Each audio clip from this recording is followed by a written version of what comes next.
Good evening guys.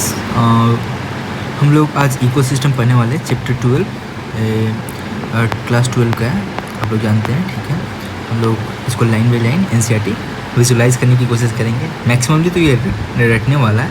ठीक है, हम लोग पढ़ेंगे क्या 12.1, 12.2, 12.3 ऐसे सीरीज वाइज जाते रहेंगे। ठीक है, इकोसिस्टम पहले क्या पढ़ेंगे, इकोसिस्टम का स्ट्रक्चर देखेंगे, उसका फंक्शन देखेंगे, फिर प्रोडक्टिविटी देखेंगे। प्रोडक्टिविटी मतलब प्रोडक्शन क्या हो रहा है, क्या इन्वायरमेंट प्रोड्यूस कर रहा है, ठीक है, कितना उसका रेट है वगैरह वगैरह। ठीक है, फिर डिकम्पोजिशन मतलब जानते हैं ना, सड़ना गलना वगैरह वगैरह। ठीक है, एनर्जी फ्लो, तो एनर्जी वगैरह कुछ कुछ फ्लो करता है ट्रॉपिक लेवल पे, वो सब देखेंगे, वो आगे देखेंगे। ठीक है, इकोलॉजिकल पिरामिड भी देखेंगे। ठीक है, तो देखते हैं, आगे देखते रहेंगे क्या है, कौन क्या है। ठीक है, हम लोग स्टार्ट करते हैं, पहले इंट्रोडक्शन से स्टार्ट करते हैं। ठीक है, तो यहाँ पे लिखा गया है, an ecosystem can be visualise as a functional unit of nature we are living organism intact among themselves and also with the surrounding physical environment. तो यहाँ से ओवरऑल मीनिंग क्या कर सकते हैं हम लोग, से इकोसिस्टम को फंक्शनल यूनिट कह सकते हैं। मतलब वो फंक्शन करता है एक नेचर में क्या इकोसिस्टम क्या बनाता है, एक से दूसरे को जोड़ता है। हम लोग को जैसे पेड़ से जोड़ेगा, पेड़ को एनिमल से जोड़ेगा। ठीक है, ऐसे करके एक दूसरे से कनेक्शन बैठा करके क्या कर रहा है, वो फंक्शनल यूनिट बना रहा है, मतलब एक दूसरे से रिलेट करके और पूरा दुनिया को चला रहा है, ऐसा कुछ। ठीक है, फिर वही बोला है, वी आर लिविंग ऑर्गेनिज्म क्या कर रहे हैं, इंटरेक्ट कर रहे हैं। हम लोग इंटरेक्ट कर रहे हैं, हम लोग पेड़ से इंटरेक्ट कर रहे हैं, पेड़ एनिमल से इंटरेक्ट कर रहा है, क्या, क्यों, जिंदा रहने के लिए, एनर्जी के लिए। ठीक है, among themselves and also the surrounding physical environment. तो हम लोग क्या सराउंडिंग फिजिकल इन्वायरमेंट से भी इंटरेक्ट कर रहे हैं। जैसे मतलब मान लो क्या हो गया, सॉइल हो गया, तो सॉइल से भी तो इंटरेक्ट कर रहे हैं ना हम लोग, एग्रीकल्चर वगैरह भी तो करते हैं ना। ठीक है, वैसा कुछ। तो फिजिकल इन्वायरमेंट मतलब वही सॉइल वगैरह हो गया। ठीक है, अबायोटिक थिंग्स, ठीक है, उसका बात कर रहा है। ठीक है, अबायोटिक मतलब जो मरा हुआ है, जो मतलब जिसमें प्राण नहीं है। ठीक है, जैसे सॉइल हो गया, ठीक है, एयर हो गया वगैरह वगैरह। ठीक है, तो ऐसा कुछ। तो आगे देखते हैं क्या, ecosystem varies greatly in size. ठीक है, इकोसिस्टम है ना, वेरी करता है किसमें, साइज़ में। ठीक है, from small pond to large forest और सी। तो देखो इकोसिस्टम होता है, वो मतलब उसका साइज़ छोटा भी हो सकता है, बड़ा भी हो सकता है। इकोसिस्टम मतलब क्या, एक दूसरे से इंटरेक्ट कर रहे हैं, एनिमल, प्लांट्स, ठीक है, जिंदा रहने के लिए, ऐसा कुछ। तो क्या स्मॉल पॉन्ड्स भी हो सकता है, लार्ज फॉरेस्ट भी हो सकता है, सी भी हो सकता है। ठीक है, सी भी हो सकता है, फॉरेस्ट भी हो सकता है। ठीक है, many ecologist regard the entire biosphere as a global ecosystem.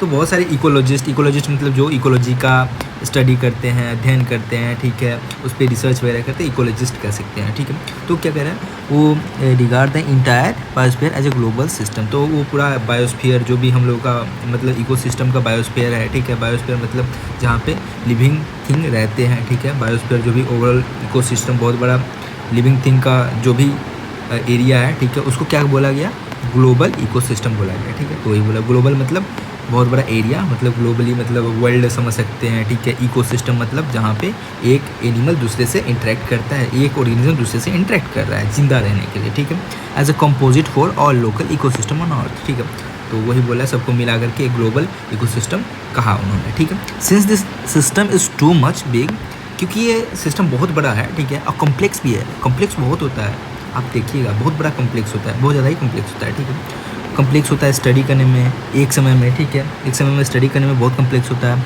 तो it is convenient to divide it into 2 basic categories. तो हम लोग क्या कर दिए, मतलब जो भी साइंटिस्ट वगैरह थे, ठीक है, वो इसको 2 बेसिक कैटेगरी में डिवाइड कर दिए। कौन कौन से, एक टेरेस्ट्रियल इकोसिस्टम और दूसरा एक्वाटिक। टेरेस्ट्रियल जो आप लोग जानते हैं, जो पेड़ पौधे लैंड पे रहते हैं, उसका बात कर रहे हैं। एक्वाटिक मतलब जो पानी में रहते हैं, पानी में रहने वाले। ठीक है, एक्वाटिक।